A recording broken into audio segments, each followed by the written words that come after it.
Hello എല്ലാവർക്കും ഷാനിഷ വ്ളോഗ്സിലേക്ക് സ്വാഗതം. ഞാനിന്നൊരു fried rice ആട്ടോ ആക്കാൻ പോകുന്നത്.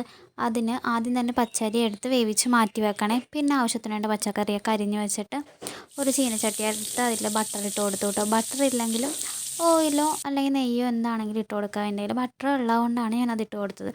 പിന്നെ ഈ പച്ചക്കറി എല്ലാം അരിഞ്ഞത് ഇതിലേക്ക് ഇട്ട് കൊടുത്ത് നന്നായിട്ട് വെന്ത് ഒരു ബ്രൗൺ കളറാകുമ്പോഴേക്കും നമ്മൾ വേവിച്ച് വെച്ച പച്ചരി ഇതിലേക്ക് നല്ലപോലെ മിക്സ് ചെയ്തെടുക്കണേ. ഷോപ്പിലുണ്ടല്ലോ നമുക്ക് ഫ്രൈഡ് റൈസ് മസാല അല്ലെങ്കിൽ മിക്സ് എന്ന് പറഞ്ഞൊരു പാക്കറ്റ് വാങ്ങാൻ കിട്ടും. ആ പൊടിയും കൂടി ഇതിൽ ചേർത്ത് കൊടുക്കണേ. അതാകുമ്പോൾ ഉപ്പോ കാര്യങ്ങളോ ഒന്നും ഇടേ വേണ്ട. ഇത് മാത്രം ഇട്ട് നല്ലപോലെ മിക്സ് ചെയ്തെടുത്ത് കഴിഞ്ഞാൽ നമുക്ക് നല്ല ടേസ്റ്റിൽ തന്നെ ഫ്രൈഡ് റൈസിൻ്റെ ടേസ്റ്റ് കിട്ടും കേട്ടോ. നമ്മളത് എന്തരി കൊണ്ട് വെച്ചാലും നല്ല ടേസ്റ്റിൽ തന്നെ കിട്ടും. ഇത് ഞാൻ മയോണൈസ് ആക്കാൻ നോക്കിയതാട്ടോ, പക്ഷെ അത് അത്ര റെഡി ആയില്ല. വെളുത്തുള്ളി കൂടിപ്പോയി. അതുകൊണ്ട് വെളുത്തുള്ളിയുടെ ചൊവയാട്ടോ കൂടുതലായിട്ട് നിൽക്കുന്നത്. പിന്നെ ലാസ്റ്റ് മുട്ടയും കൂടി ചിക്കി ഇതിലിട്ട് കൊടുക്കാവേ. ഞാൻ എൻ്റെ കയ്യിലുള്ള ഒരു പച്ചക്കറിയും കാര്യങ്ങളും വെച്ചാട്ടോ ഇതാക്കിയെടുത്തത്. വീഡിയോ ഇഷ്ടപ്പെട്ടെങ്കിൽ ലൈക്ക് ചെയ്യണം, ഷെയർ ചെയ്യണം, ചാനലൊന്ന് സബ്സ്ക്രൈബും കൂടി ചെയ്തേക്കണേ.